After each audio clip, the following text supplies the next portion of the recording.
গুৱাহাটী অভাৰব্ৰিজৰ খুঁটাত লগাই দিয়া হ'ল লোহাৰৰ ফ্ৰেম। মূল কাৰণটো কি? জুবিন গাৰ্গৰ ফটো অংকন কৰিব নোৱাৰিব। নতুন এটা ভিডিঅ'লৈ আপোনালোকক আটাইকে স্বাগতম জনাইছোঁ। আৰু এইটোৱেই এইকেইদিন চলি আছে ছ'চিয়েল মিডিয়া, নিউজে চিউজে সকলোফালে মানে একদম দপদপাই আছে যে গুৱাহাটীৰ যিবিলাক ব্ৰিজৰ খুঁটা আছে লোহাৰৰ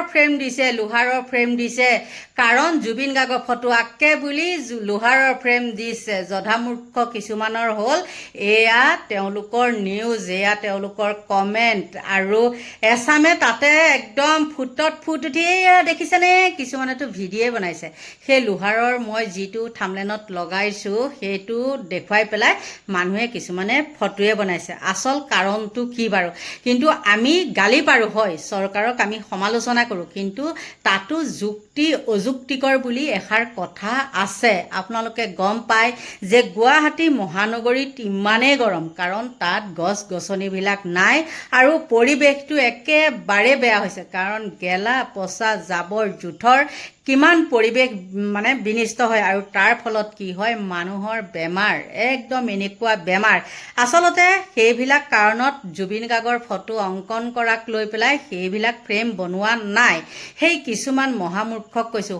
আলোচনা কৰে, বিজেপি চৰকাৰক বেয়া পায়, সেই বুলি বেয়া পালেও কিছুমান কথাত আপোনালোকে যুক্তি সহকাৰে চালে তাত আপোনালোকে সেই বেয়াটো উলিয়াব নোৱাৰে। আৰু তেওঁলোকে কি কৰিছে,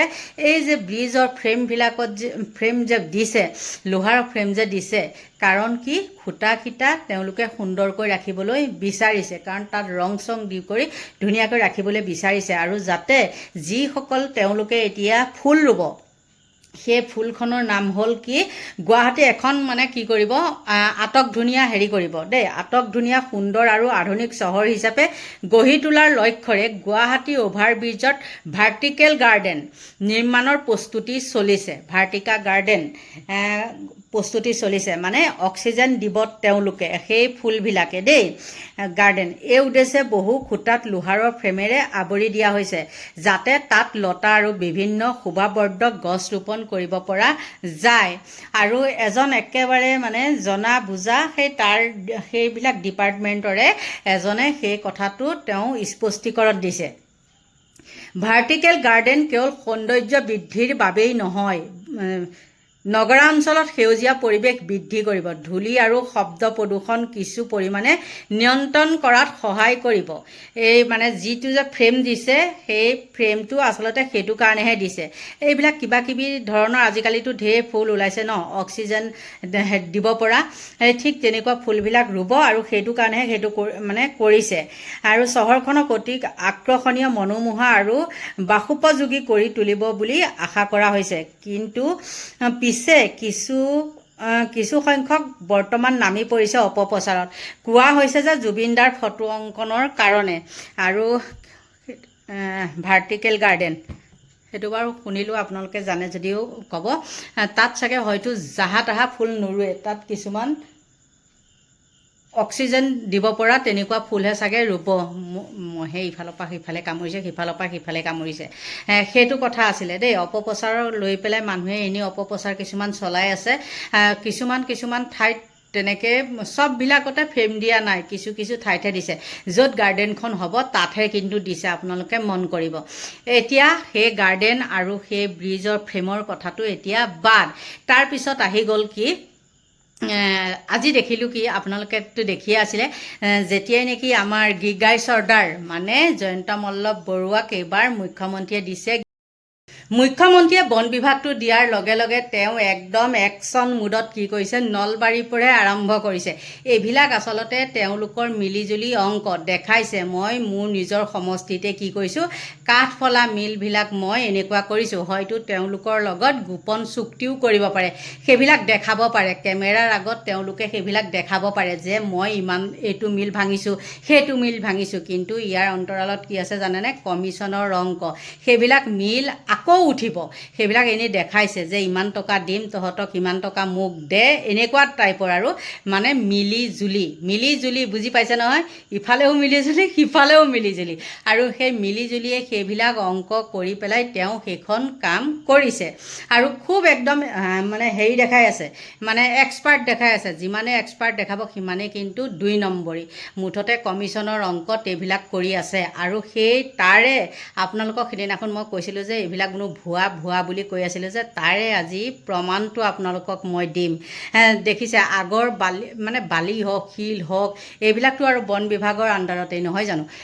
য'ত দিব লাগে 5,000 টকা ত'ত দিব লাগে আগতে য'ত দিব লাগিছিলে 5,000 টকা ত'ত এতিয়া দিব লাগে 13,000 টকা আৰু কেনেকৈ কমিশ্যনটো বাঢ়ি যায় আপোনালোকে শুনিলে একদম আচৰিত হ'ব আৰু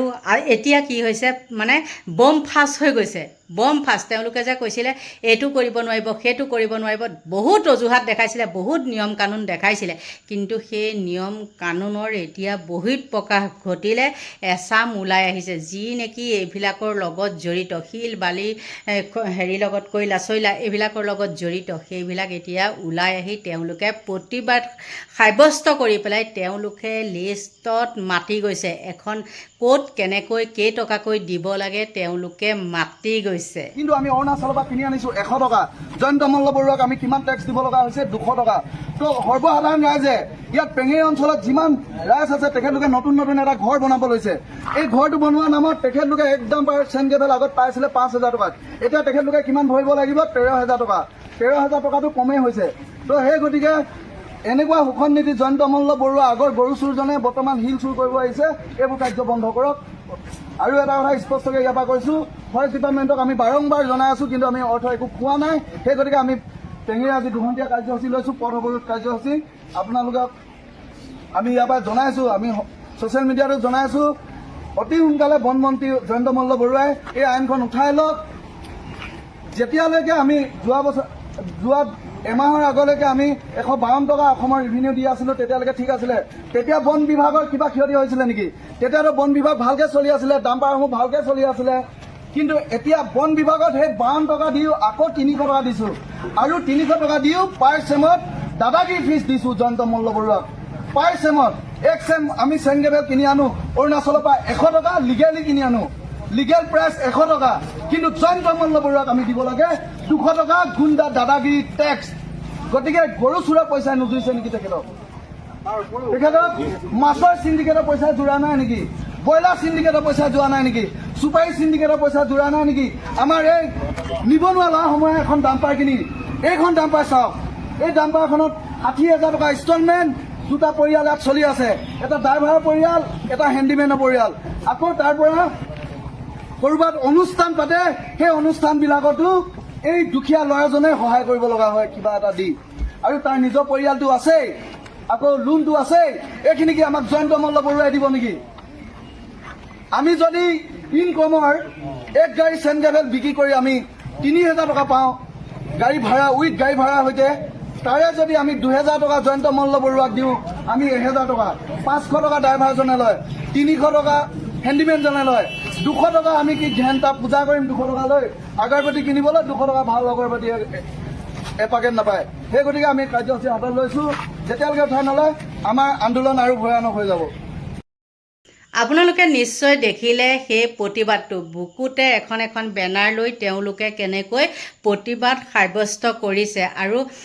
ৰাজহুৱা সম্পদ গৰুকেইটাকে তেওঁ মানে ভগাই পিটাই লৈ থৈ দিলে আৰু এতিয়া বন বিভাগটো তেওঁ